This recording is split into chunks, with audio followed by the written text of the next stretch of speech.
Tu ne sais pas encore, crois-moi, quel homme est Don Juan. Toutes les belles ont droit de nous charmer, et l'avantage d'être rencontrées la première ne doit point dérober aux autres les justes prétentions qu'elles ont toutes sur nos cœurs.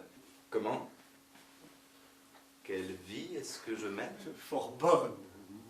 Apprenez de moi, qui suis votre valet, que le ciel punit tôt ou tard les impies, qu'une méchante vie amène une méchante mort, et que... Père, De quoi est-il question?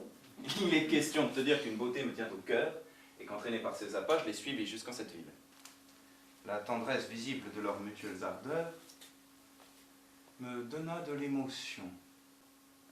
Me ferez-vous la grâce, Don Juan, de vouloir bien me reconnaître? Qu'il est certain que vous brûlez de me rejoindre, et qu'éloigné de moi, vous souffrez ce que souffre un corps qui est séparé de son âme. Voilà comme il faut vous défendre! J'ai cru que notre mariage n'était qu'un adultère déguisé, qu'il nous attirerait quelque disgrâce d'en haut, et qu'enfin, je devais tâcher de vous oublier. Et si le ciel n'a rien que tu puisses appréhender, appréhende au moins la colère d'une femme offensée.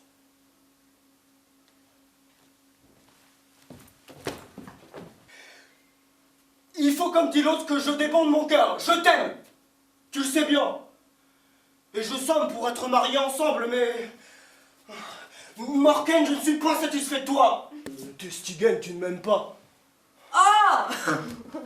Ah, mais que ça! Oui, Nexa, et c'est bien assez. Oh mon Dieu, Pierrot, tu me viens toujours dire la même chose. Je te dis toujours la même chose parce que c'est toujours la même chose. Vous méritez sans doute une meilleure fortune. Et le ciel, qui le connaît bien, m'a conduit ici, tout exprès pour empêcher ce mariage et rendre justice à vos charmes. Car enfin, belle Charlotte, je vous aime. Je suis une pauvre paysanne, mais j'ai l'honneur en recommandation. Et j'aimerais mieux me voir morte que de me voir déshonorée. Vous me faites grand tort de juger de moi par les autres. Et s'il y a des fourbes dans le monde, des gens qui ne cherchent qu'à abuser des filles, vous devez me tirer du nombre et ne pas mettre en doute la sincérité de ma foi. Un petit baiser, pour gage de votre parole. Oh, monsieur, attendez que je soyons mariés, je vous prie. Après ça, je vous baiserai tant que vous voudrez. N'a-t-elle pas en elle-même de quoi se moquer des discours de l'autre? Tous les visages sont laids auprès du vôtre. On ne peut plus souffrir les autres quand on vous a vu. J'ai un petit ordre à donner. Je viens vous retrouver dans un quart d'heure. Il y avait un homme qui, depuis 6 jours, était à l'agonie. On ne savait plus que lui ordonner. Tous les remèdes ne faisaient rien. On s'avisa à la fin de lui donner de la Il bêtise. réchappa, n'est-ce pas? Ah non, il mourut. L'effet est admirable. Je crois que 2 et 2 sont 4, Sganarelle, et que 4 et 4 sont 8. La belle croyance. Je m'en vais te donner un louis d'or tout à l'heure. Pourvu que tu veuilles jurer. Oh, monsieur, voudriez-vous que je commisse un tel péché?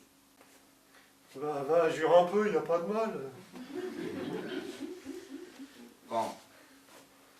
Le voilà. Prends, te dis-je. Mais jure donc. Non! Ainsi, monsieur, je ne feindrai point de vous dire que l'offense que nous cherchons à venger est une sœur séduite. Je suis si attaché à Don Juan qu'il ne saurait se battre que je ne me batte aussi. Quoi, mon frère, vous voilà avec notre ennemi mortel? Notre ennemi mortel. Oui, je suis Don Juan moi-même, et l'avantage du nombre ne m'obligera pas à vouloir déguiser mon nom. Ah, traître, il faut que tu périsses.